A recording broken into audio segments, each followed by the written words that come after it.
Hi everyone, my name is Kayla and welcome back to Kay's Hidden Shelf where we talk about books.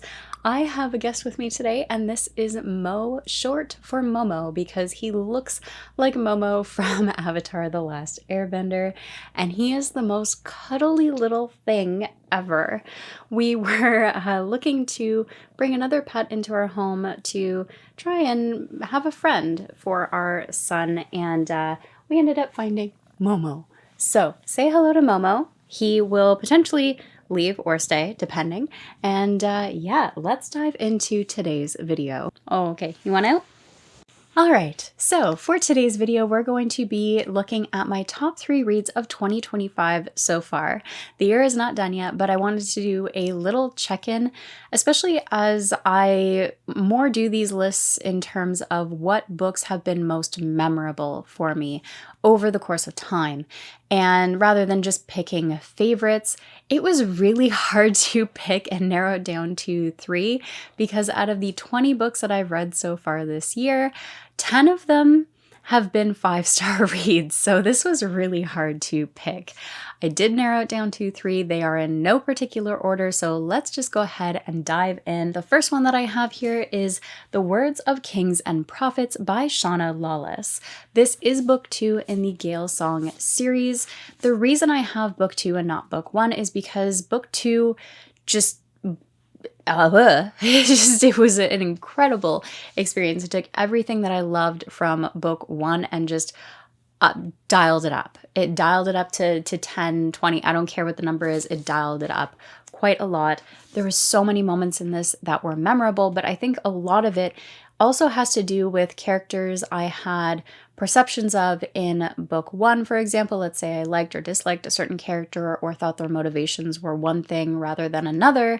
Book 2 completely changed my perspectives on the characters that we meet in book 1, and I loved that experience. There's so much depth to this series so far, and it is set in Ireland, medieval Ireland. It's a historical fiction fantasy. It has a lot of politicking in it, which I really enjoyed, and there's just such a interesting conflict with mythology thrown in there between the Tuatha De Danann and the Fomorians, 2 magical people who are long-lived, but are also living amongst mortals. So you have 3 different types of people involved. 2 of those, the Tuatha De Danann and the Fomorians, are hiding in secret from the mortals and each other because there's conflicts between all of them. So definitely this sequel dialed it up quite a bit, took everything that I love from book 1 and just made it even better somehow. And the ending of this book was so fascinating. It just, my jaw hit the floor when I got to the ending of this book as well. And again, it changed my perspective on a particular character that we get to meet from book 1. So yeah, I was thoroughly impressed with how the quality of the storytelling and the character arcs were just improved upon compared with book 1. And overall, I am just loving the experience of this series. So book 2 made the list rather than book 1 as a result. But yeah, I have loved this series, and this might be one of my favorite sequels as a result of everything that goes on, everything that is explored and expanded on within this book. Next is another sequel, and that is The Trial of Rooker Flynn by A.R. Witham.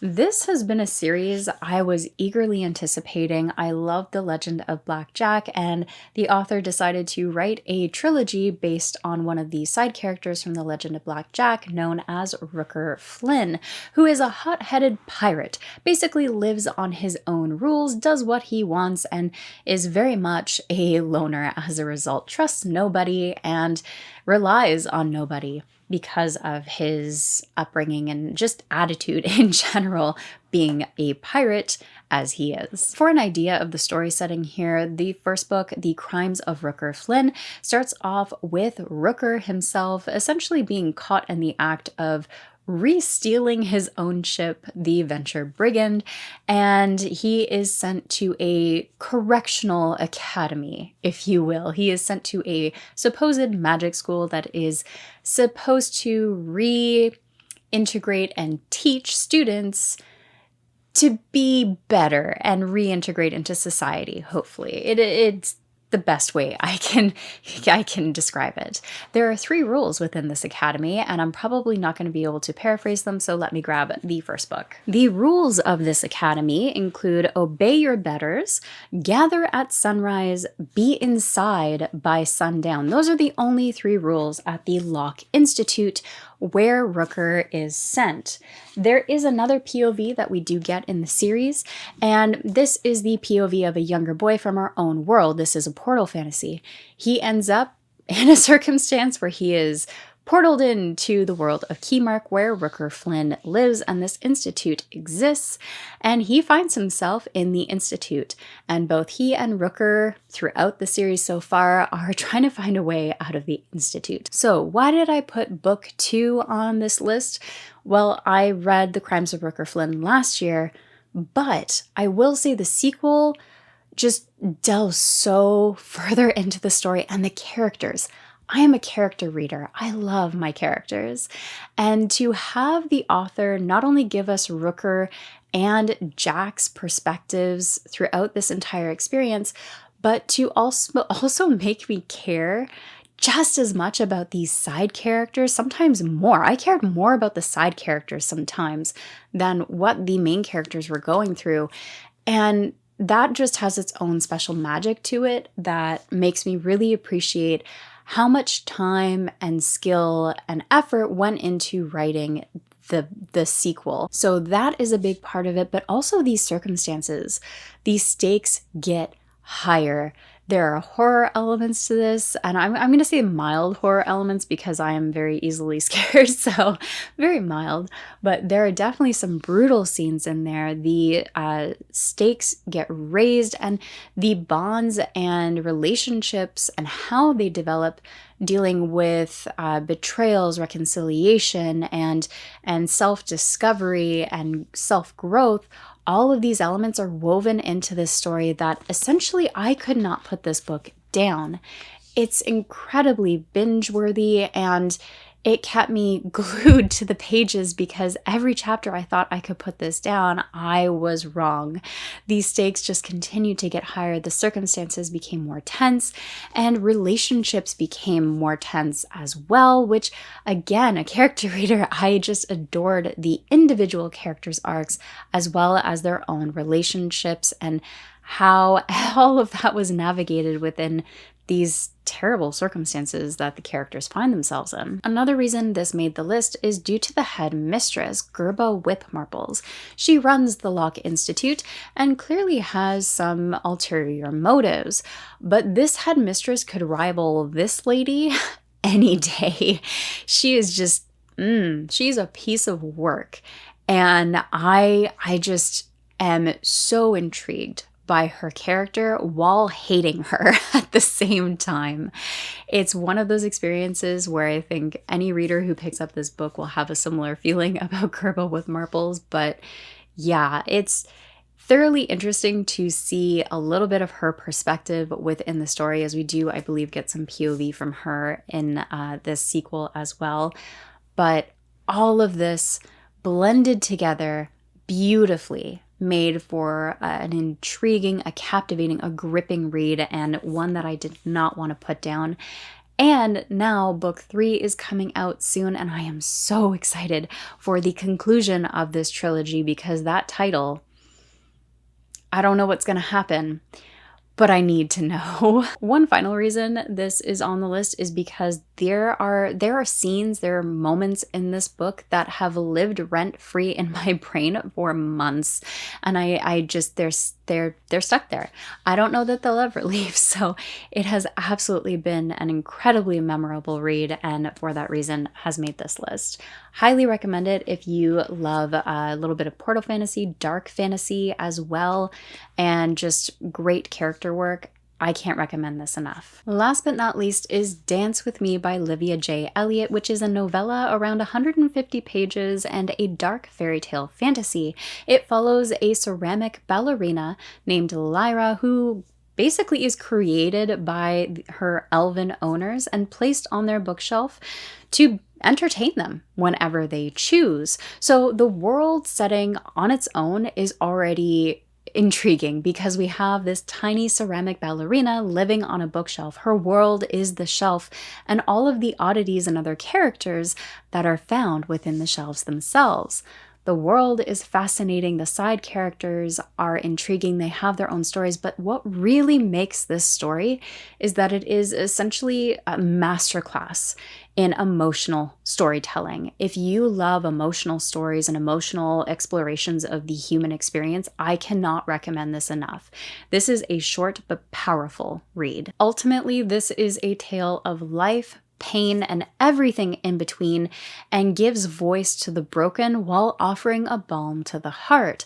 It's such a hard experience to explain otherwise. Essentially, you follow Lyra through her experiences with her elven owners and the experiences of doubt, of purpose, of everything that comes across from her jarring experiences with this singular purpose she was ultimately given, and the sentience that comes along with it, and the internal struggles of doing what she loves versus doing what she was made for, versus how those two do and don't blend together as a result, and the relationship that she has with her elven owners. So all of that is just incredibly well explored, really well articulated. I will say, if you do have some concerns with trigger warnings, definitely check the trigger warnings on this one, as it does delve a little bit into abuse and the roles that ultimately leads into. I will say it is far more healing than anything, but obviously you need to decide for yourself on that one. Now, the entire story is told through Lyra's POV, so we are seeing her experiences with her elven masters, if you will, her elven owners, and what all of the internal conflicts come to be as a result of her experiences with them. Remember, she was created to entertain them. What happens when you can't entertain your creator? What if the one thing you were made to do, which is to dance ballet, does not meet the requirement? What if you don't feel like you are enough? All of these are themes that are explored in addition to more. And I will say that if you are concerned about triggers, do check those out, because I can see this being triggering for some readers. So do be mindful of that. But keep in mind that this is an emotional exploration of very dark circumstances from real life and relationships as a result. But more so because it is through Lyra's POV, it is also an exploration of self-discovery and self-healing as a result after going through some difficult times. One of the other reasons this works so well is the delivery of it. Again, we're seeing this through Lyra's POV, but there is use of something called a strike-through method. And essentially, we're seeing her internal conflict, her internal voice versus what she is outwardly saying to the world around her at the same time throughout the book. So you do get these moments where her internal voice is being crossed out and her external voice is basically shutting down what she feels internally. So that conflict, that consistency throughout the story, and how Lyra's journey results because of that internal conflict and her outward experiences with the world and her conversations with the charming side cast that she meets along the bookshelves as well, all impact her, are gripping, they are moving, and most importantly, it has stuck with me for so long because of all of the emotions that it took me through, good and bad. Another reason why the strike-through method worked really well is because we're really getting a raw emotional experience as a result of it. And it makes it far more immersive, and it leads much more into a feeling of urgency as a result as you continue the story. So because this is a novella, I can't really delve too much more into it. I don't want to spoil anything, but I highly recommend checking it out. It is a memorable read and perfect for anyone who loves dark fairy tale fantasies that aren't afraid to explore the broken pieces of life. And that concludes the list for today.